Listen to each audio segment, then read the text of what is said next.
विभिन्न परीक्षाओं की तैयारी कर रहे प्रिय विद्यार्थियों, सुप्रभात। विद्यार्थियों, 12वीं बोर्ड की परीक्षा होने वाली है और उस परीक्षा में लाखों विद्यार्थी प्रतिवर्ष सम्मिलित होते हैं।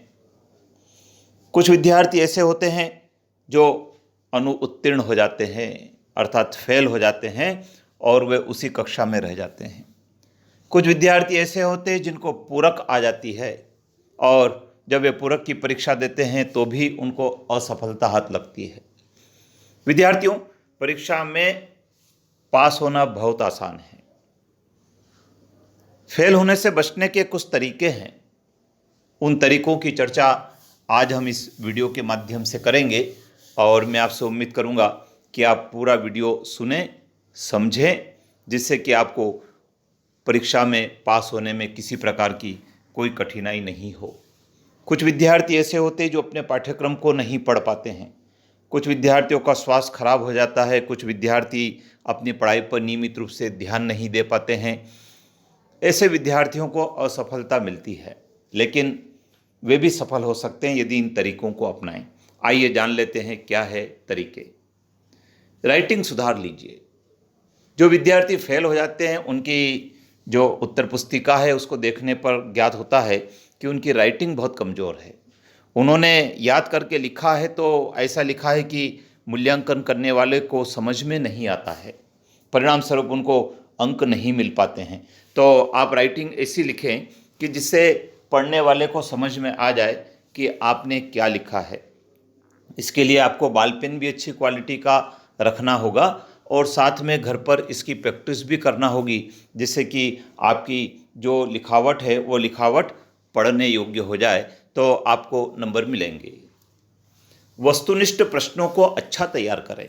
विद्यार्थियों, बोर्ड की परीक्षाओं में 25 नंबर के वस्तुनिष्ठ प्रश्न होते हैं, अर्थात 100 नंबर के पेपर में 25 नंबर के यदि वस्तुनिष्ठ हो जाए तो 25 नंबर तो आपके वस्तुनिष्ठ सही होने पर मिल जाते हैं।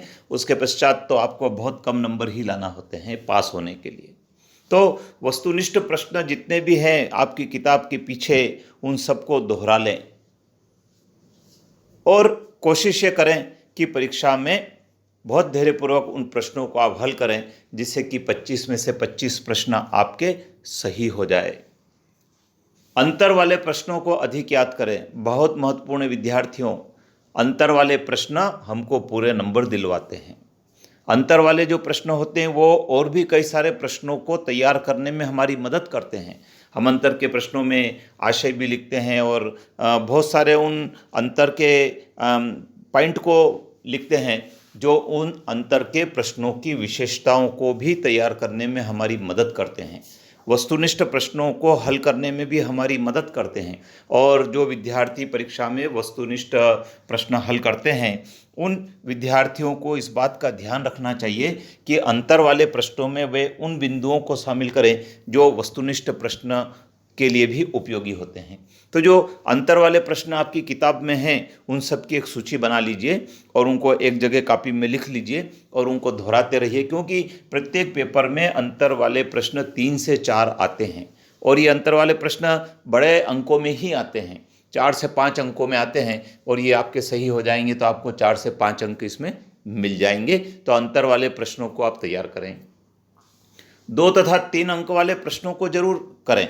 विद्यार्थियों, परीक्षा में 2 नंबर और 3 नंबर वाले जो प्रश्न होते हैं वे भी पूरे अंक दिलाते हैं, क्योंकि 2 नंबर के प्रश्नों में जो उत्तर होते हैं वो 30 शब्दों में हमको लिखना होते हैं।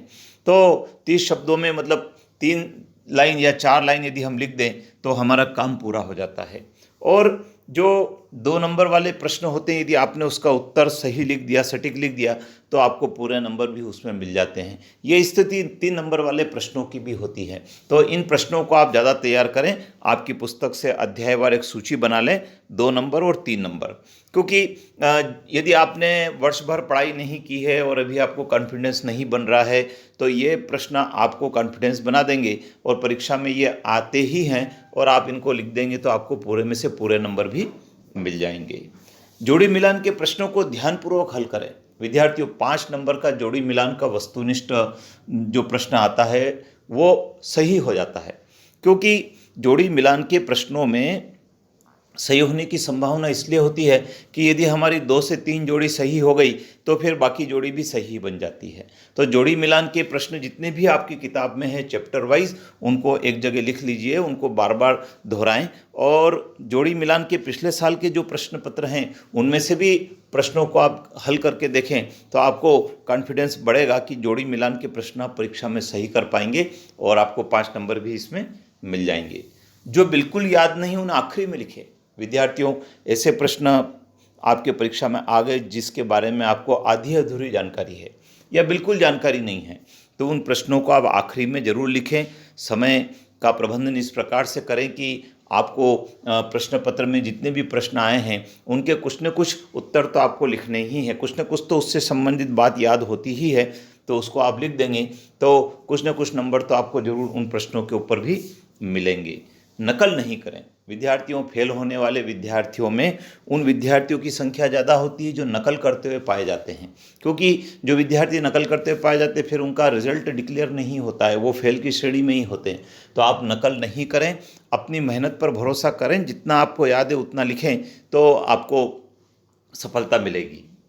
छोटे और सरल अध्याय को तैयार करें। विद्यार्थियों, परीक्षा को पास करने का एक ये भी तरीका है, आपके पाठ्यक्रम में जो छोटे अध्याय हैं, जो सरल अध्याय हैं, जिनकी भाषा शैली सरल है, आपको पढ़ने से आपको सरल लगते हैं, जिनमें मैटर कम होता है, उन अध्याय को आप पहले तैयार कर लीजिए ताकि उनसे संबंधित यदि कोई प्रश्न आपकी परीक्षा में आएंगे तो आप उनको आसानी से हल कर पाएंगे। तो विद्यार्थियों, मैंने आपको टिप्स दिए हैं। हमारे जो कमज़ोर विद्यार्थी हैं, जो विद्यार्थी नियमित रूप से नहीं पढ़ते हैं, जिन विद्यार्थियों में कॉन्फिडेंस नहीं है या और कोई कारण है जिसके कारण वे अपनी पढ़ाई को नहीं कर पाए और उनको लग रहा है कि वो फेल हो जाएंगे, तो नहीं होंगे, क्योंकि ये जो मैंने आपको टिप्स बताए हैं ये टिप्स अपने अनुभव के आधार पर आपके साथ शेयर किए हैं और जो कमज़ोर विद्यार्थी होते हैं वो इन टिप्स को अपनाकर परीक्षा में पास भी हुए हैं। तो आप भी यदि इन श्रेणी में आते हैं तो कोई कारण नहीं कि आप फेल हो जाएंगे, आप निश्चित रूप से पास हो जाएंगे। बस अपनी पढ़ाई पर